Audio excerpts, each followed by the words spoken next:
This is absolutely insane, and I just couldn't believe it the moment that I saw it. And the craziest part is, we've been talking about this for a while. Why? How? It's so stupid. I really don't understand how they can be this. Oh, it makes you... Calm down, Dusty. Not good for your heart. Anyway, make sure you press that like button, guys, and let's dive right in. The SEC says the XRP ruling was wrong. Signals it'll appeal. So, the long story short is these guys are still in denial. And through some strange reason and way the universe shapes, people are backing the SEC. To rephrase that, people within the crypto community say that this is the right decision. Like, what? I mean, let's do 2 steps back to state right now, as it currently stands, XRP is not a security. It's one, period. There's no debating that. And the appeal, as we've described for like the last week or so, every single part about that is bad, sad, stupid, and basically pretty much useless because it will not get anywhere. And even if, we really take the most best of cases in terms of the SEC appeal, it's going to take a couple of years to really pull through. Now, it's interesting to me that usually, like, sources like the Wall Street Journal and Cointelegraph, all these like major news outlets, usually are quite bleak, quite negative on XRP, Ripple, whatever. But recently, it's actually pretty interesting to me to see. If I look through the articles here, for the most part, it's actually been a lot of positive things for Ripple and XRP. They're just on the right side of, well, sharing, I guess, the most accurate news instead of just creating these SEC positive headlines. Now, I'm sorry, guys, I don't know fully how to get these articles to come up. On a lot of these other sources, it just says, hey, pay now. But on Wall Street Journal, I'm not so sure why it just shows nothing. There's no option to pay. There's no message of, hey, log in or anything. Even after buying the subscription just now, by the way, because that's kind of what I'm here for, right? I should be doing that. It's still kind of wacky. I don't know exactly what's going on with this website or whether or not it's my browser. Yeah, it was actually my browser, I guess. Oh, there we go. Anyway, the SEC said Friday that a federal judge erred when she ruled against the agency in a landmark crypto case last week and signaled that it will appeal the decision. U.S. District Court Judge Analicia Torres sided with Ripple Labs that roughly half of its sales of XRP didn't violate investor protection laws. Her decision gave hope to other defendants who are fighting the SEC over their sale of crypto, which the SEC says are often illegally sold securities. Now, here's a topic which we're going to be diving deeper into later today, because it's something I think I have to spend an entire video on just diving in. Do Kwon, the jailed co-founder of crypto company Terraform Labs, is one of the defendants trying to use Torres' ruling to beat an SEC lawsuit. The agency accused Kwon of fraud and other legal violations in a complaint that filed in February in Manhattan federal court. The SEC wrote yesterday that the judge hearing Kwon's case shouldn't look to the Ripple case as precedent. Torres' decision adds baseless requirements to the test for when an asset is a security, the SEC said. The agency intends to seek further review, which would likely mean an appeal. Torres' decision appears to conflict with a basic principle of federal investor protection law, quote, that retail investors should get more protection than the institutional motherfrickers, the sophisticated ones. Torres found that only Ripple sales to institutional investors required SEC regulation. Its sales to individual investors via exchanges didn't. Once more, the main reason there being that Ripple selling to somebody over an exchange, you don't know who's buying, and the person buying don't know who they're buying from. Meaning they can't have expected Ripple's efforts, the seller, to be the main factor of price because they didn't really know Ripple was selling it to them. The SEC's lawyers wrote that the reasoning is impossible to reconcile with all of the fundamental security law principles. Anyway, over on Twitter, we're also seeing everybody come in hot. Altcoin Daily posted it, one of the first ones, and Wendy came in to say, the SEC is full of pathological, delusional public servants. Any appeal against Ripple or the XRP is them wasting your tax dollars. Can you imagine that for a second? You're paying your tax only for it to be used to absolutely royally screw you over. I mean, a lot of tax exactly does that, but this is one of the more funny cases where it happens. Anyway, one part of the conclusion here being that the judge didn't agree with us, so they're wrong, right? That's basically what the SEC right now is going for. Again, the whole Do Kwon debacle, I've got so much on, guys, that I want to spend an entire different video diving a little bit deeper into everything that happens surrounding that and what the implications of that are in court, etc. I mostly just wanted to focus on the base that these guys don't know when they've lost a battle. I'm not sure if you guys have ever played a game. I'm going to presume 100% of you guys have. And you in the past, at least now I don't see it anymore, but you always had these sore losers, right? Who always said, no, I didn't lose actually. Or, well, I actually didn't lose if you think about it from this perspective. All BS. Coping mechanisms, yada, yada, yada. One of my friends, Crypto here, came in with something interesting. Who will win eventually? SEC or XRP? And even though there are more on that nature, it made me think about something. A lot of you guys said, hey, Dusty, why do you keep talking about all these nuances about, okay, but did Ripple really win? Or did XRP really come out like this? Or why are you covering that all these people have different opinions? The fact of the matter is, I think one of the main proponents, one of the main things as to the reason why XRP is not sky motherfreaking high right now is because people are still in denial. And no, I'm not talking about that freaking river over in Egypt. There's probably also still people in there. But I'm talking more so about the fact that people still want to say that this case is not over, or the SEC is going to change the verdict, or they're following this narrative of, well, but the SEC says the judge isn't right. So, yeah, probably it's the case. I mean, did you guys realize the video I made, I think, 2 days ago, talking about how Elon Musk said, hey, good interview, a good podcast, where people were discussing the Ripple lawsuit? In there as well, these guys discussed that the SEC doesn't decide the rules. The SEC doesn't decide what is and what isn't the fact. They allege something, very often are wrong, and it's for the court system to decide what the win is. Now, the SEC may have their opinions, but at the end of the day, the court is law. And that's a very critical point that many people are forgetting. They're thinking, well, but actually the court decided XRP is a secure. Wrong. No, they didn't. And they can't. They won't. The explanation was solid and crystal clear.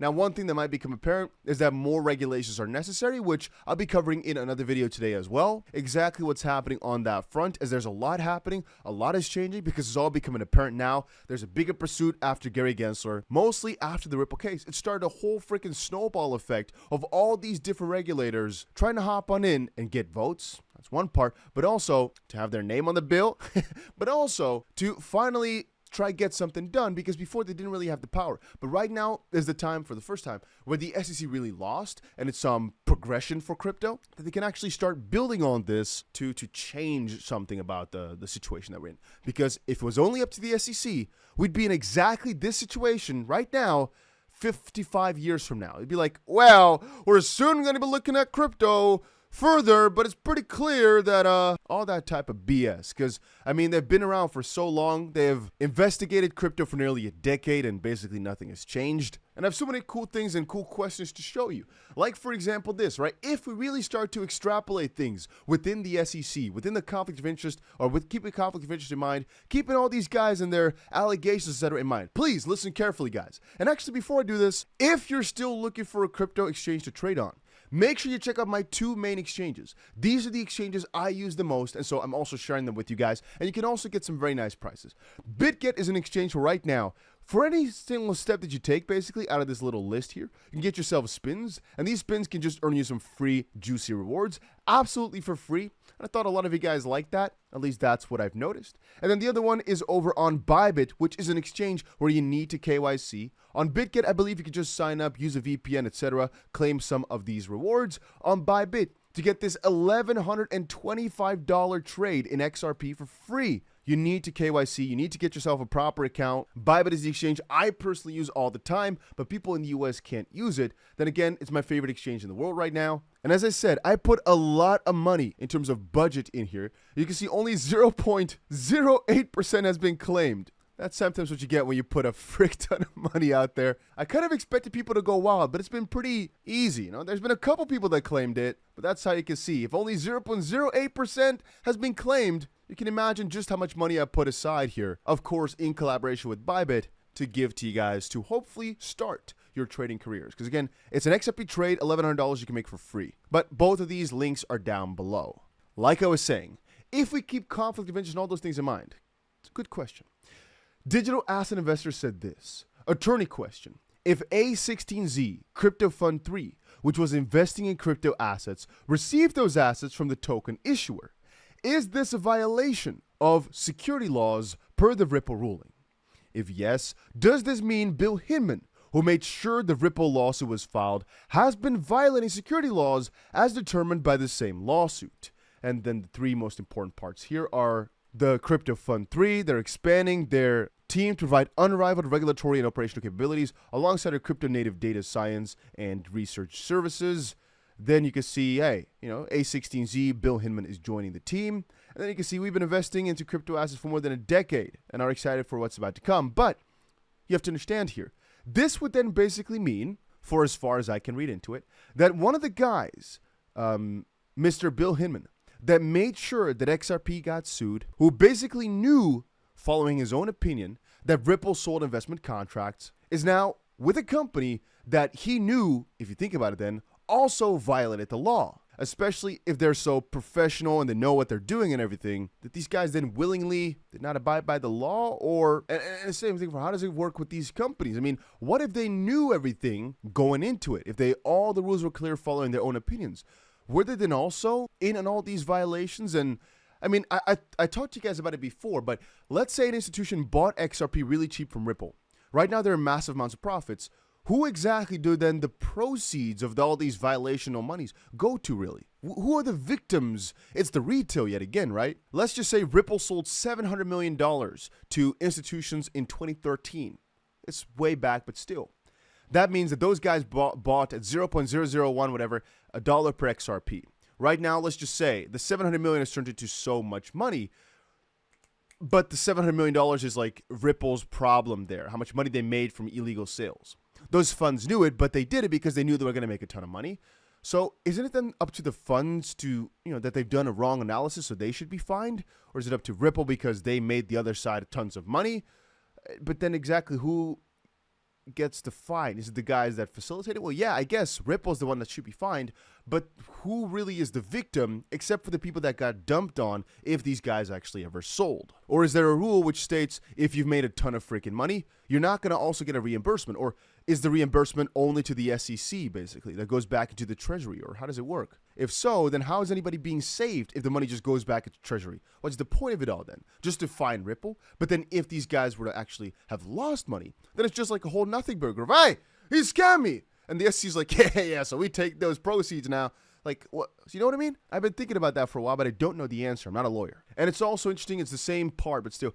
Bloomberg shared the SEC asked a federal judge, this is if you really put it into perspective, to ignore parts of the recent ruling in the regulator's litigation with Ripple Labs, saying the decision doesn't square with existing security laws and that it may appeal. Once more, they're basically saying that whatever the judge decided actually is not correct.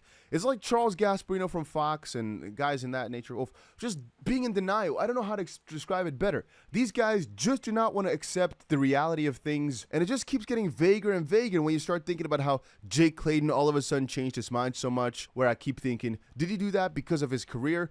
What exactly was the conflict of interest in all this? Was there a lot of this bias? Is it still going on? Are they still being manipulated? Is it all a puppet game? I still, to this day, believe that Gary Gensler is not a stupid ass. I wanted to say the R word here, but let's keep it PG here. I don't think Gary Gensler is mentally handicapped. I don't think he's challenged. I think he's actually a pretty smart guy. However, he's making decisions that are basically toddlers decision, like I didn't win, but I did actually. Like what? Be a man about it. You lost applying the exact same laws you quoted. The judge looked at the exact law, and you lost point blank. That's the situation.